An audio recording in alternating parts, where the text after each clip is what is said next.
Black Lives Matter. Facts don't matter.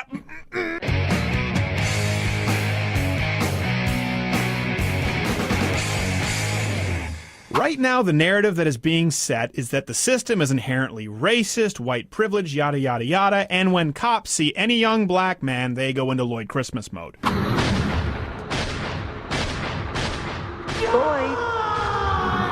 To the point where places like Black Lives Matter, leftist websites, even MTV News are pushing this idea that innocent black men are being shot for no reason at all. Now, the purpose of this video is not to justify nor condemn any of the deaths that occur during these police-civilian interactions, but to provide you with the context that MTV News and Vox and HuffPo refuses to. He comes to us from across the pond via the interwebs. Paul Joseph Watson, thanks for being on, brother.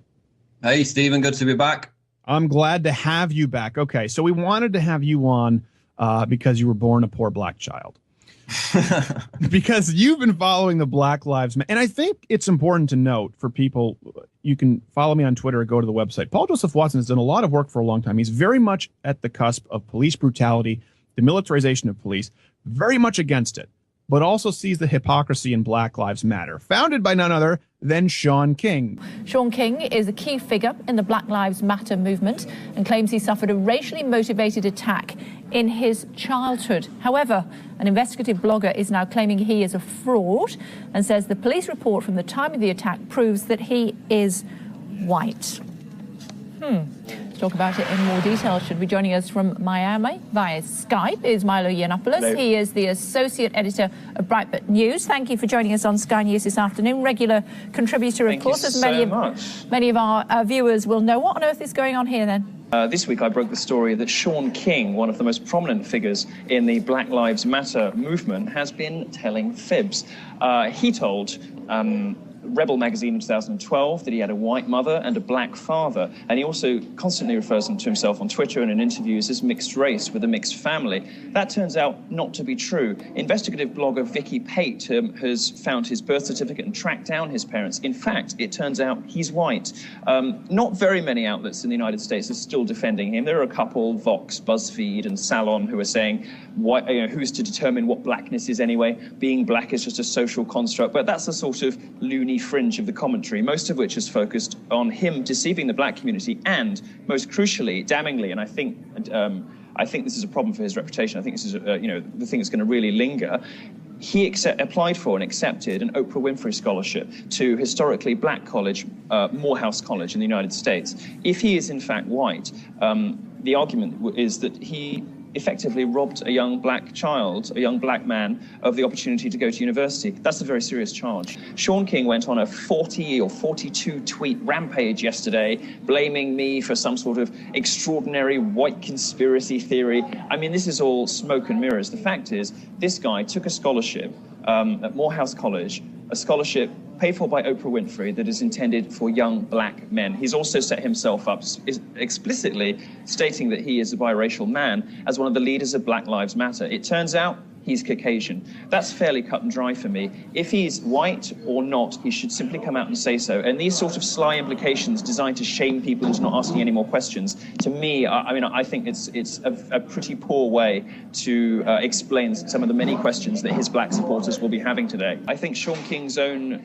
biography and the questions about it are distracting from the narrative about police brutality. He always likes to distract us whenever he has difficult questions to answer by all of the good work that he does. But that good work is being called into question. How can we trust anything this man says on any subject when basic facts about his own biography are inconsistent? He tweeted once that he was the father to 4 daughters, and 6 months later that changed to 3 daughters. Now, sure, maybe that was a family tragedy, but it's not the only thing in which he's inconsistent. It isn't just his race. He sometimes says he's had 3, sometimes 4, sometimes 5 spinal surgeries. Everything about this man's life seems to be slightly confusing or questionable or have some sort of fog around it. And I think his supporters, who have donated, by the way, something like $500,000 by his own estimation to his fundraising efforts, and some of that money is still unaccounted for. His own supporters want to know who this man is. They want to know the truth about him, and they want to know if they can trust him when they spend money, when they donate money to the causes he thinks are important, in good faith, believing that he is who he presents himself to be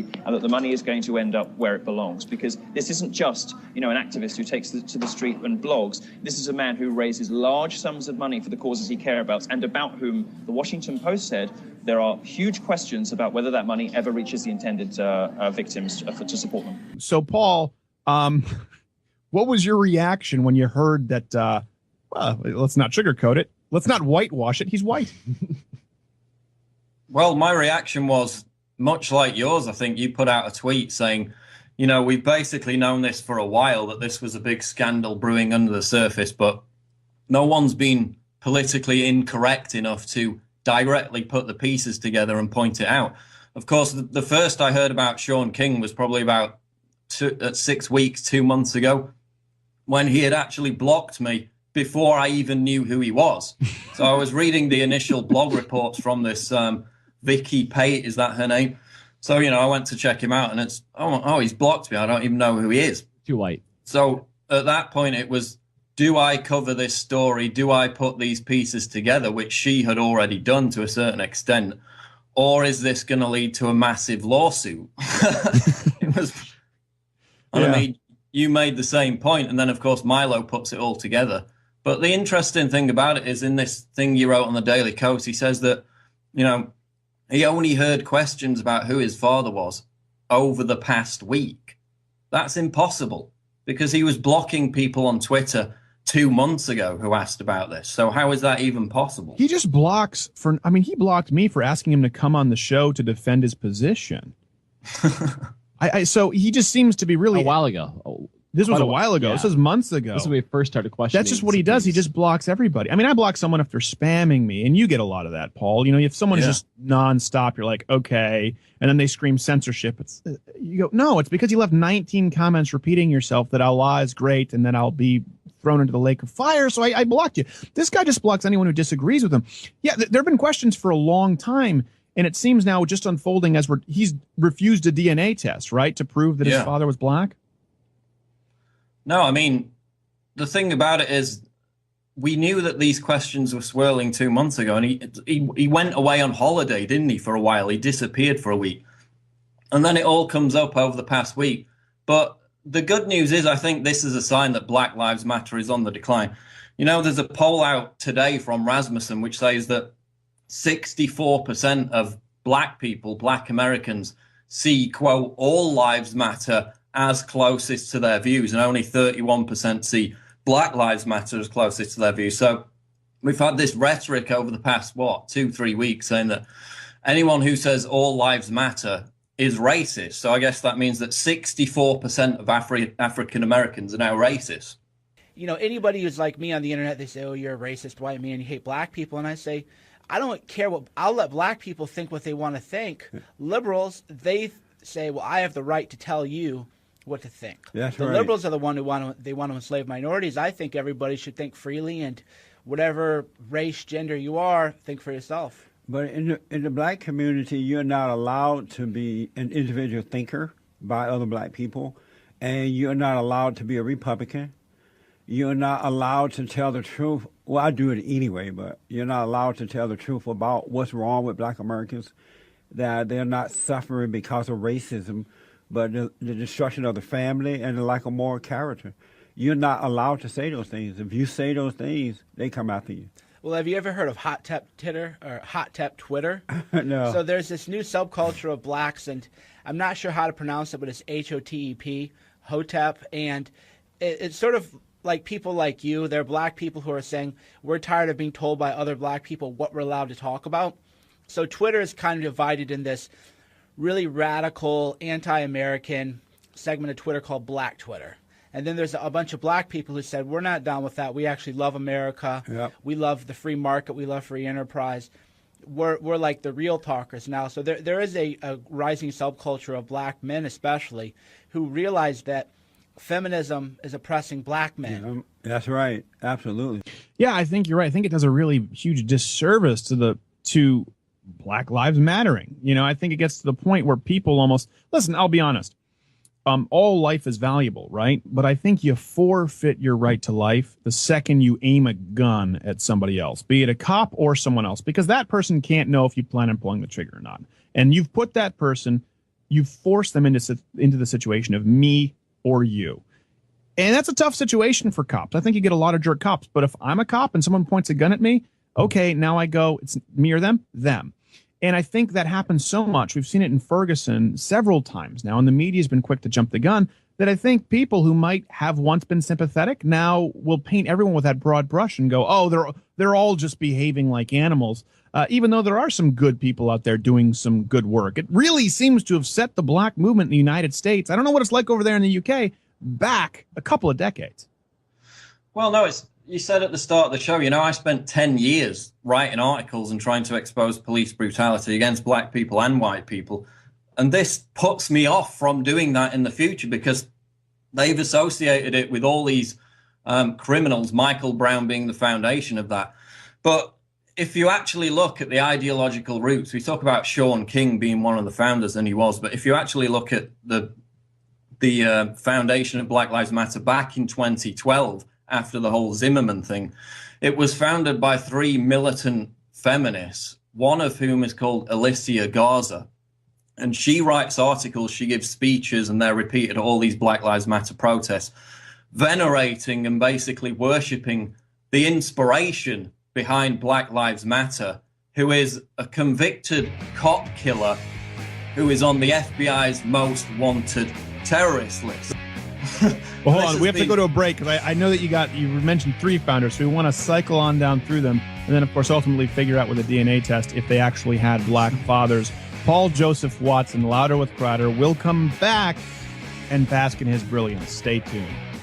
Paul Joseph Watson, thanks for staying with us. Now, before we went, you were going to educate the general public on Black Lives Matter. 3 founders who were feminists. You mentioned the one. I'll let you rattle on down the list. Well, yeah, 3 major founders, all women, all militant feminists. The primary one, I think, is Alicia Garza. And of course, this all happened right after the Trayvon Martin shooting in 2012. But her icon, and she cites her in the foundational text of why she created Black Lives Matter, is this individual, this militant feminist again, called Assata Shakur. And she is a convicted cop killer who is on the FBI's most wanted terrorist list. Basically, she was a radical affiliated with the Black Panthers, with the Weather Underground back in the 60s and 70s. She left the Black Panthers because it wasn't violent enough, and she joined the Black Liberation Army. Now, this was a group which, throughout the 70s, carried out numerous terrorist bombings and assassinations targeting police officers. They killed 13 cops in total. She later escaped to Cuba after she was convicted with the help of the Weather Underground. She was given political asylum, and there's still a $2 million bounty out for her. She's on the FBI's most wanted terrorist list. So her whole shtick was about building a black liberation theology movement that would have a race war, a violent shooting war with the cops. And again, this is the ideological roots of Black Lives Matter. This is what the primary founder cites as her icon. And in fact, I saw a video just last night in St. Louis. There were a number of Black Lives Matter protesters, again, quoting her and basically, venerating her as an icon. She's, just go and read about her. Assata Shakur. She's one of the most violent Weather Underground type radicals who came out of the 60s, was convicted, murdered a cop, escaped to Cuba, was given political asylum. And the FBI is still trying to extradite her because she's on the most wanted terrorist list. Okay. That's been hidden in plain sight ever since this movement started. Joe Biggs here with Infowars.com. Now, last night, riots broke out in northern Charlotte after an officer-involved shooting took place in the northern Charlotte area in a complex. Now, what happened was there was a warrant that was being issued to a man. Police showed up at this apartment complex, and during the time they were looking for him, there was a man who was sitting in a car, got out, had a gun. Now, the officer, who was black, gave many commands and said, please, put down your gun, ask this guy to drop his weapon. It didn't happen, and this man was shot. then stories decided to spiral out of control all over social media. And I found out about this around 10 o'clock last night. Started digging into it, and I found one of the live streamers who was a local rapper named Mills Shaka Zulu Gill. Now, apparently based off of all of his live streams on Facebook, he was the first person out there filming, and he was the first person to shape the false narrative that has been seen and heard around social media thus far. Now, what he's been saying is that this man who was an unarmed father was sitting in his car waiting on his son to arrive and was reading a book. These police were out trying to serve a warrant. They mix these two people up, and this guy just got shot for no reason. Now, the chief of CMPD, his name is Kerr Putney, came out and said that no book was actually found on the crime scene, but there was a gun that was found. And what he wants to do is talk about changing the narrative, because there were many witnesses who were there last night who saw the police officers talking to this man with a gun, asking him to drop the weapon and to not do anything. So what we're going to do is we're going to go through the footage that this local rapper named Shaka Zulu Gill put out and show you how one man can completely incite a riot based off of a false narrative, much like we've seen before with Black Lives Matter. Y'all keep sharing. Keep sharing. If you in Charlotte, get your ass down here, man. Keep sharing. Cut that fucking Love and Hip Hop off, bitch. Fuck you. Cut it off. Don't worry about that tear gas. They think I'm worried. But stop calling my phone. That tear gas. Oh, that shit. They throwing shit at my Throw it back at him, sister. Oh, she kicked it. Go ahead. Yeah.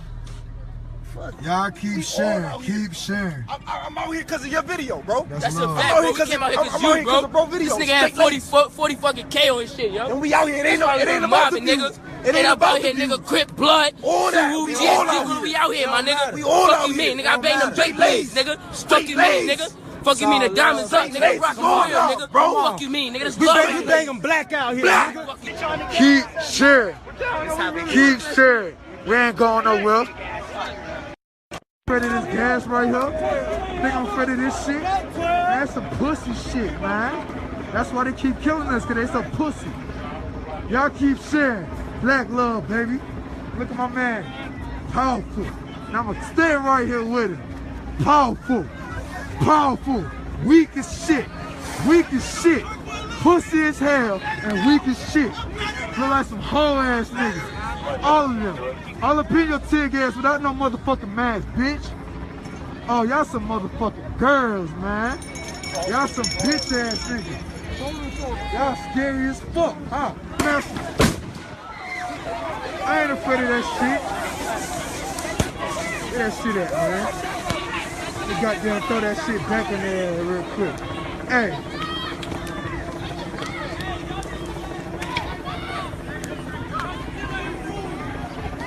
I'm afraid of. Y'all keep sharing.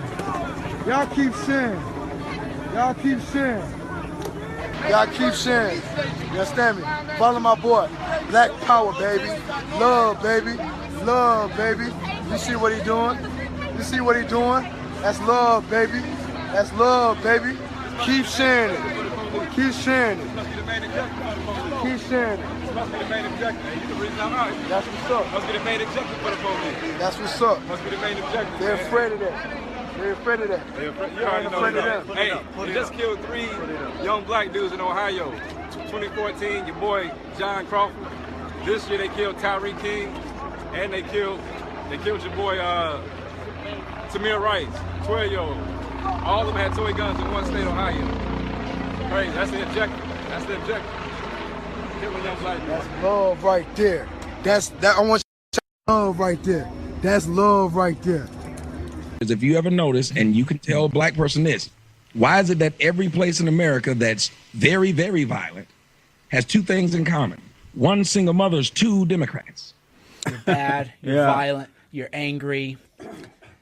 And that is, of course, all due to feminism, cultural Marxism. There's a deliberate, you know, it's kind of weird. I don't want to segue too much, but I was somebody who years ago kind of made fun of religious people, like, you're crazy. You know, there's no devil, there's no this. But now you look, there is true evil in the world, Yes. whether that's Christian Without devil, a doubt. there is legitimate evil in the world, and you can see they're legitimately trying to destroy fathers. Because what happens to children raised in single mother households? That's the single number one predictor of a negative life outcome, is for a child to be born in a single family home. Yeah. Well, what happens when that? You make everybody dependent on the government. You make the people distrust each other. You increase crime. You increase chaos. So the people at the very top, the very evil, the really dark forces, they want to completely destroy the family. Yeah. Because then the people are easier to enslave. You can't enslave a people where there are strong families, strong communities, and strong fathers. That's right. That's what happened to Black Americans. You know, once the Civil Rights Movement started, they were enslaved by the government and their civil rights so-called leaders. They got rid of the fathers. The government became the daddy. And I grew up on a plantation in Alabama. It wasn't like that. I grew up under Jim Crow law. We had fathers and mothers and grandfathers, and even though we lived on a plantation, we had a strong family, and you could not control us. We didn't depend on the government. I didn't know that they had government. Never heard of it until I moved to Indiana. So you're absolutely right.